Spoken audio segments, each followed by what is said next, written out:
नागपूर जिल्ह्यातील केलवद महावितरण विभागात काल गुरुवारी 17 जुलैला नागरिकांनी या कार्यालयाला घेराव घातला। गेल्या 1 महिन्यांपूर्वी कोणतीही पूर्वसूचना न देता केलवद, आष्टी, परसोडी, मंगसा आणि इतर खेड्यांमध्ये जुने मीटर काढून नवीन स्मार्ट मीटर बसविले होते।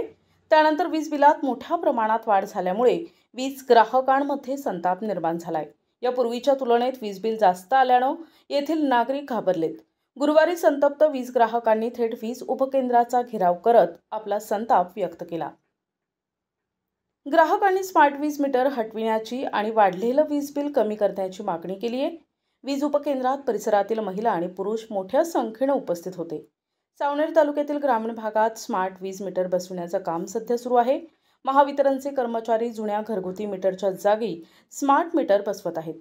गेल्या महिन्यापासून वरिष्ठ अधिकाऱ्यांच्या आदेशाचं कारण देत उपकेंद्रातील कर्मचारी जुने मीटर काढून प्रत्येक घरी स्मार्ट मीटर लावत आहेत। या प्रकारामुळे केलवद, आष्टी, कवठा आणि परिसरातील ग्रामीण भागातील संतप्त नागरिकांनी महावितरणच्या कनिष्ठ अभियंत्याकडे हे काम थांबविण्याची मागणी केली आहे। केलवद कार्यालयात अधिकारी उपस्थित नव्हते। स्थानिक नागरिक आणि सावनेर महावितरण विभागाचे उपविभागीय अभियंता दिलीप राऊत काय म्हणाले, पाहूया हा स्पेशल रिपोर्ट।